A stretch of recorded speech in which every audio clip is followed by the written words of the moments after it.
Pernahkah Anda mengalami dalam kehidupan Anda menjadi kecewa, Anda menjadi patah semangat, Anda kemudian menjadi bertanya-tanya, apakah saya masih terus perlu melanjutkan ini atau saya berhenti saja?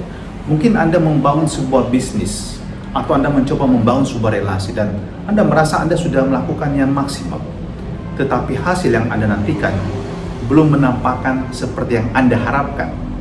Dan di sini kuncinya, seringkali kita sebagai manusia memang kurang bersabar. Kita pengen ketika kita menabur, segalanya cepat dapat kita tuai kembali. Membangun sebuah bisnis harus segera berhasil, membangun sebuah relasi juga harus segera berhasil. Padahal, seringkali terjadi apa yang kita taburkan tidak sekejap bisa dapat kita raih di dalam hasil panenan yang menggembirakan. Seringkali kalau kita mendengarkan cerita-cerita orang yang berhasil dalam bisnis mereka juga jatuh bangun, dan pada suatu ketika bisnis mereka menjadi besar. Tetapi itu bukan tiba-tiba terjadi dalam satu malam, melainkan juga melalui pemberian diri total, kesabaran, dan ketekunan. Injil kita hari ini berbicara mengenai perumpamaan yang Yesus katakan, jikalau biji gandum tidak jatuh ke tanah dan mati, ia akan tinggal hanya sebiji saja. Tetapi kalau dia mati, menjadi tentu benih yang ditaburkan di tanah, dia akan bertumbuh banyak, menghasilkan bulir-bulir yang banyak. Dan inilah kehidupan kita. Kalau kita juga mau hidup kita itu berguna untuk orang lain, maka perjuangan, pemberian diri, ketekunan, kesabaran adalah bagian di dalamnya. Dan hari ini gereja merayakan juga Santo Laurentius, seorang diakon dan martir. Dia termasuk dari 7 diakon agung yang diangkat oleh Paus Sixtus II di abad yang ketiga. Dan Laurentius menunjukkan komitmennya, pemberian dirinya yang total. Anda tahu di abad-abad pertama kekristenan, orang-orang Kristen dikejar-kejar oleh pemerintah Romawi dan mereka seringkali diperhadapkan pada bahaya kematian, disiksa, dianiaya, dijadikan sebagai lawan bertarung untuk hewan-hewan buas dan ganas.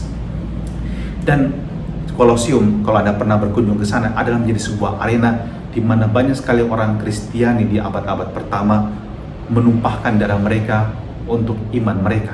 Tetapi kita bisa melihat pengorbanan seperti Santo Laurentius. Oh ya, dia pada suatu ketika mengalami situasi yang sulit ketika setelah Paus Sixtus II ditangkap, dia juga kemudian diperhadapkan pada prefek kota Roma dan pemimpin kota Roma tersebut meminta supaya Laurentius sebagai pengelola dari gereja pada saat itu, karena Paus ditangkap, menyerahkan seluruh harta milik gereja kepada Kekaisaran Romawi. Dan Laurentius mengatakan, tunggulah dalam 3 hari dan saya akan membawanya kepadamu. Dan Anda tahu dalam 3 hari apa yang dibawa oleh Santo Laurentius? Dia membawa orang-orang miskin, orang-orang terlantar. Itulah harta benda milik gereja yang dimiliki. Inilah milik gereja, ambillah, kata Laurentius. Dan tentu saja prefek kota Roma menjadi sangat marah karena merasa dihina, direndahkan, dan Laurentius kemudian dijatuhi hukuman mati. Tubuhnya dipanggang hidup-hidup dan tetapi penderitaan yang luar biasa yang dialami oleh Laurentius ternyata berbuah dalam hal apa? Iman orang-orang Kristiani diteguhkan ketika mendengarkan kisah kepahlawanan iman seorang Laurentius. Dan pemberian diri ternyata memiliki arti, meskipun mungkin orang beranggapan apa sih kematian seorang Laurentius pada masa itu. Tetapi hingga masa kini kita masih mengenal seorang Laurentius yang memiliki kekuatan yang luar biasa. Meskipun dia seorang manusia yang rapuh dan lemah, tetapi Tuhan memberikan kekuatan kepadanya untuk menjadi saksi iman. Dan itu cukup untuk juga menjadi benih yang ditaburkan di tanah dan kemudian tumbuh menghasilkan buah yang berlimpah. So, jika Anda juga mengalami tantangan, jangan mundur. Anda harus bertekun, terus maju dan lakukan apa yang Anda bisa lakukan dan tunggulah hasilnya. Pada saatnya Anda akan tersenyum dan melihat buah yang Anda petik, yang Anda tuai oleh hasil kerja keras Anda. Bapa dalam surga, terima kasih untuk perayaan hari ini. Kami mengenangkan Santo Laurentius, diakon dan martir-Mu.